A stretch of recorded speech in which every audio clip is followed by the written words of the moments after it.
Subscribe करें YouTube channel exam tricky और bell icon press करें जिससे कि लेटेस्ट वीडियो की नोटिफिकेशन आपको समय से मिले।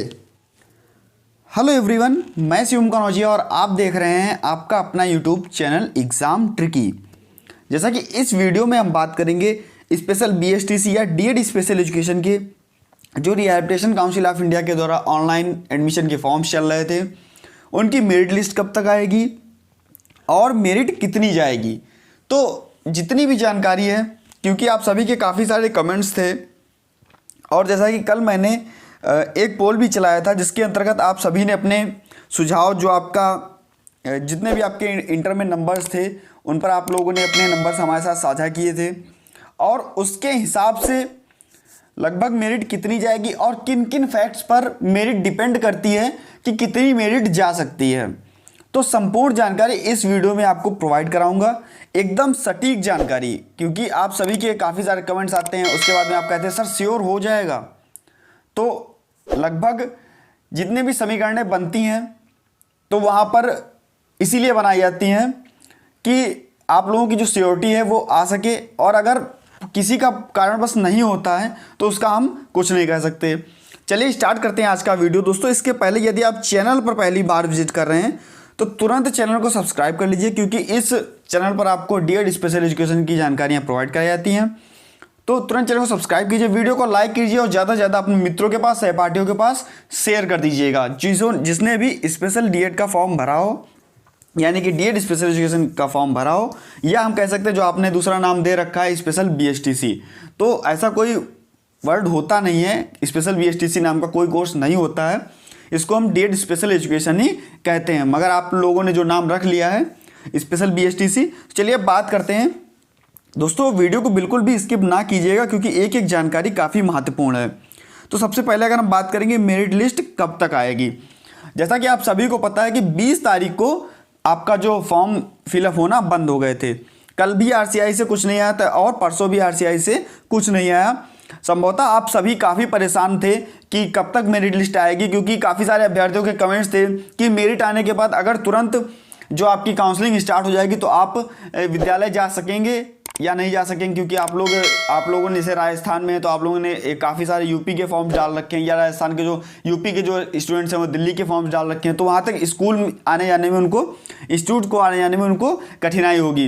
तो मैं इसके लिए आपको बता दूं कि आपको बिल्कुल भी कठिनाई नहीं होगी। इसका कारण ये है कि मेरिट लिस्ट आने के बाद में लगभग फर्स्ट काउंसलिंग आपकी 4 से 5 दिन चलेगी लगभग, और जो आपकी सेकेंड और थर्ड काउंसलिंग होगी वह भी 4 से 5 दिन चलेगी। तो इस अंतराल में आप लोग फर्स्ट काउंसलिंग की जो 4 से 5 दिन, इनके बीच में भी आप कभी भी जा सकेंगे विद्यालय अपना एडमिशन कराने के लिए। और जो सेकंड और थर्ड काउंसलिंग होगी वहाँ पर भी आपको 4 से 5 दिन का समय दिया जाएगा। तो आप लोग बिल्कुल निश्चिंत ना होइए। और आप लोगों का एक और क्वेश्चन था कि क्या सारी लिस्ट एक साथ में आएंगी। तो भैया ऐसा होता है, अगर फर्स्ट काउंसलिंग में सीट्स फुल हो जाती हैं तो सेकंड काउंसलिंग की जो लिस्ट है वह नहीं भी आ सकती है। संभवतः सेकंड काउंसलिंग की लिस्ट तो आएगी, क्योंकि एक बार में सारी सीटें कहीं पर भी फुल नहीं होती हैं। तो ये मान के चलिए सेकंड और थर्ड काउंसलिंग की जो लिस्ट है वह जरूर आएगी। तो अब ये मानते हैं कि फर्स्ट काउंसलिंग के बाद में स्कूल में सीट्स कितनी बचती हैं और वहाँ की मेरिट लगभग कितनी डाउन होती है। चलिए अगर हम अब बात करते हैं कि मेरिट लिस्ट जो आपकी मेरिट है वह कितनी जाएगी। जैसा कि सबसे पहले आप के जो कल मैंने पोल आप लोगों को दिया था उसमें सभी ने अपने नंबर्स जो हैं वो साझा किए थे। तो आप लोग खुद दे सकते हैं, लगभग यहाँ पर 145 लोगों ने वोट्स डाले, क्योंकि काफ़ी लोग ऐसे हैं जो अपने नंबर्स नहीं बताना चाहते हैं या किसी भी प्रकार से, मगर यहाँ पर काफ़ी लोगों ने अपने वोट्स दिए।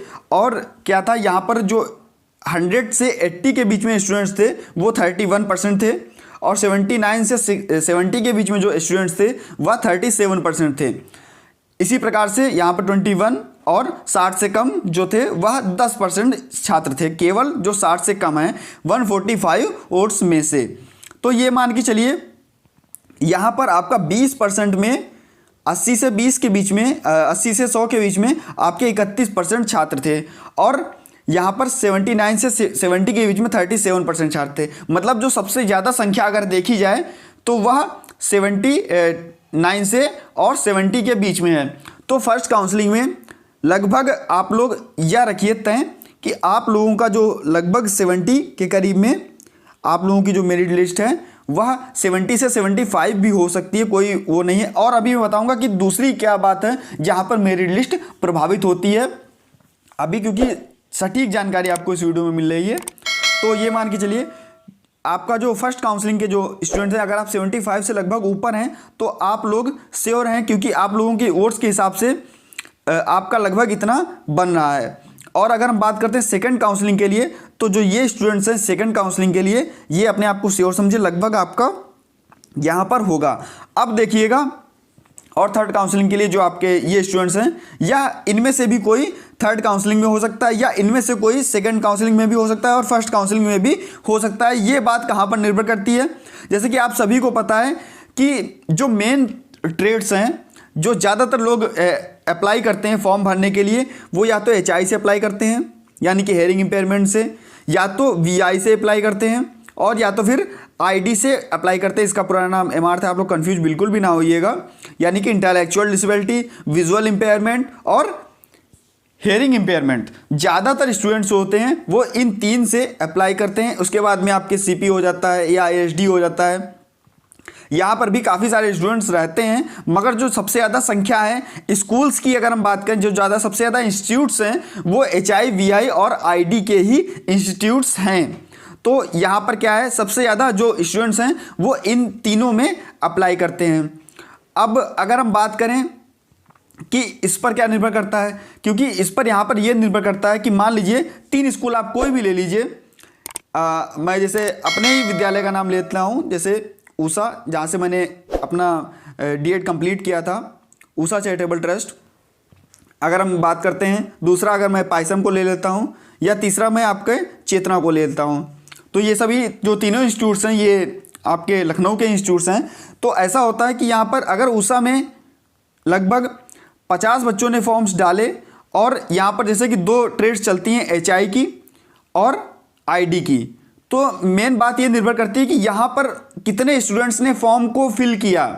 हो सकता हो यहाँ पर 20 स्टूडेंट ने ही फॉर्म को फिल किया हो, या 100 स्टूडेंट ने फॉर्म को फिल किया हो। अगर 100 स्टूडेंट्स ने यहाँ पर फॉर्म को फिल किया होगा तो यहाँ की मेरिट हाई जाएगी, क्योंकि उन स्टूडेंट्स की संख्या और उनके जो नंबर्स होंगे वो काफ़ी अधिक होंगे।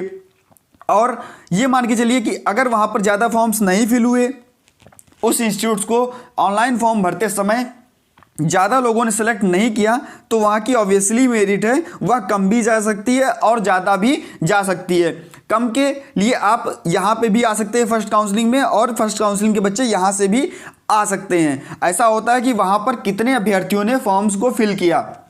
अगर हम बात करें कि जितने भी नेशनल इंस्टीट्यूट्स हैं या जितने भी सरकारी इंस्टीट्यूट्स हैं, लगभग जो स्टूडेंट्स रहते हैं उनका यही रहता है कि हमें सरकारी इंस्टीट्यूट्स मिल जाए, क्योंकि वहाँ पर जो फीस होती है वो कम रहती है, तो वहाँ पर जो आपकी मेरिट है वह ज़्यादा जाने की संभावना रहती है। अगर आप लोग प्राइवेट इंस्टीट्यूट भरे हैं तो ये मान के चलिए, क्योंकि ऑल इंडिया इतने सारे इंस्टीट्यूट्स हैं, तो मेरिट लगभग कम जाएगी। आप लोग निश्चिंत रहिए, आप जितने भी हैं 50 तक लगभग सभी को सीट मिलेगी, फर्स्ट काउंसलिंग से लेकर के थर्ड काउंसलिंग तक। और अंततः ये भी होता है, अगर कहीं पर भी किसी भी विद्यालय में अगर सीट खाली रह जाती है तो RCI उसको नोटिस दे देता है कि आप अपनी सीट, अगर आपके यहाँ कोई बच्चा किसी भी कॉलेज किसी भी कोर्स से आ रहा है, अगर उसने अगर फॉर्म भरा है ID से, और आपके यहाँ अगर HI में भी सीट खाली है, तो अगर आपके यहाँ वो बच्चा आ रहा है तो आप उसका HI में भी एडमिशन कर लीजिए। ऐसा होता है जब कहीं पर भी सीट्स बच जाती हैं, क्योंकि अभी तक सीट्स जो थी पिछली खाली रह जाती थी जिन इंस्टीट्यूट्स में, वहाँ पर काफ़ी सारे स्टूडेंट्स ने ऐसा भी कराया है। तो ये मान के चलिए आप लोग जितने भी हैं, अगर आप लोग एडमिशन लेने के लिए तत्पर हैं तो ये मान के चलिए आपका एडमिशन होगा और सीट्स भी आपको मिलेंगी। तो इसके लिए बिल्कुल आप लोग श्योर रहिए। और अगर मैं पक्के की बात कहूँ तो पक्की तो कोई चीज़ नहीं होती है। अगर बात करूँ कि आज मैं आपको ये जानकारी दे रहा हूँ, तो हो सकता हो कल मैं आपको जानकारी ना दूँ, किसी और काम से चला जाऊँ।